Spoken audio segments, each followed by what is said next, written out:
monde est prêt? Prêt à écouter? Oui. Aujourd'hui, nous allons lire Arc-en-ciel, le plus beau poisson des océans, par Marcus Pfister, aux éditions Nord-Sud. Quelque part au plus profond des mers vivait un poisson. Mais ce n'était pas un poisson ordinaire. C'était le plus beau poisson de tous les océans. Il avait les couleurs de l'arc-en-ciel, et ses écailles brillaient et miroitaient dans la lumière comme autant de petites gouttes irisées. Les autres poissons admiraient ses écailles scintillantes, et à cause de ses belles couleurs, ils l'avaient nommé Arc-en-ciel. « Arc-en-ciel, viens jouer avec nous !» disait-il. Mais le bel arc-en-ciel glissait près d'eux sans dire un mot, le regard fier, en prenant bien soin de faire briller ses écailles. Un petit poisson bleu le suivit. « Hé, arc-en-ciel, attends-moi! Donne-moi une de tes écailles, elles sont si belles, et tu en as tellement !»« Te donner une de mes écailles? Mais qu'est-ce que tu imagines? Allez, oust, déguerpis !» s'exclama Arc-en-ciel avec dédain. Effrayé, le petit poisson bleu s'enfuit d'un vif coup de nageoire. Il raconta aussitôt aux autres poissons sa mésaventure. À partir de ce jour-là, plus personne ne voulut adresser la parole à Arc-en-ciel. Et quand il passait près d'eux, les autres poissons se détournaient. Mais à quoi servent les plus belles écailles du monde s'il n'y a personne pour les admirer?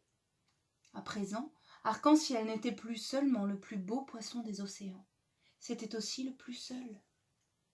Un jour, il fit part de ses soucis à l'étoile de mer. « Je suis si beau, lui dit-il, pourquoi est-ce qu'on ne m'aime pas ?» L'étoile de mer se tut un instant, puis elle dit « Derrière le récif de corail, il y a une grotte, c'est là qu'habite Octopus, la pieuvre. Elle sait beaucoup de choses, peut-être pourra-t-elle te donner un conseil ?»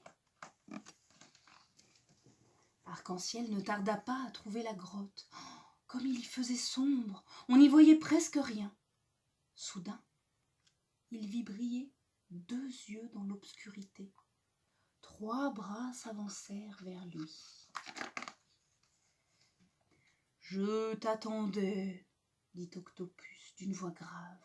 Les vagues m'ont rapporté ton histoire. Écoute bien mon conseil. Offre à chaque poisson qui te le demandera l'une de tes belles écailles. Tu ne seras peut-être plus le plus beau des poissons, mais tu seras un poisson heureux. » « Mais, dit Arc-en-ciel, il ne put rien ajouter, car Octopus avait déjà disparu derrière un nuage d'encre. « Offrir mes écailles, mes magnifiques écailles, pensa-t-il indigné. Jamais! Ah non, je ne pourrai jamais être heureux sans elles. » Tout à coup, il sentit l'eau vibrer. Le petit poisson bleu était à nouveau près de lui. « Arc-en-ciel, s'il te plaît, sois gentil, donne-moi une de tes magnifiques écailles. » Arc-en-ciel hésita. « Une toute petite écaille, pensa-t-il. Bon, d'accord, ça ne se verra pas. » Arc-en-ciel détacha avec précaution la plus petite écaille de son dos et la donna au poisson bleu. « Tiens, la voilà. Et maintenant, va-t'en. »« Oh, merci, merci beaucoup, dit le petit poisson tout joyeux. C'est vraiment très gentil de ta part, Arc-en-ciel. » Arc-en-ciel se sentit tout drôle. Il regarda longuement le petit poisson bleu s'éloigner avec sa petite écaille scintillante. Le petit poisson bleu se promena partout avec sa belle écaille, et tout le monde l'admira. Bientôt, Arc-en-ciel fut entouré d'une nuée de petits poissons. Ils voulaient tous une écaille. Et qui l'eût cru, Arc-en-ciel se mit à distribuer ses belles écailles. Cela l'amusait même de voir la joie des petits poissons. Et plus il voyait scintiller de poissons autour de lui, mieux il se sentait au milieu d'eux. Bientôt, il ne resta plus à Arc-en-ciel qu'une seule écaille brillante, Il avait distribué toutes les autres, et il était heureux, vraiment heureux. « Viens jouer avec nous, Arc-en-Ciel !» appelèrent les autres poissons. « J'arrive !» dit l'Arc-en-Ciel, et il s'élança tout joyeux au milieu de ses nouveaux camarades.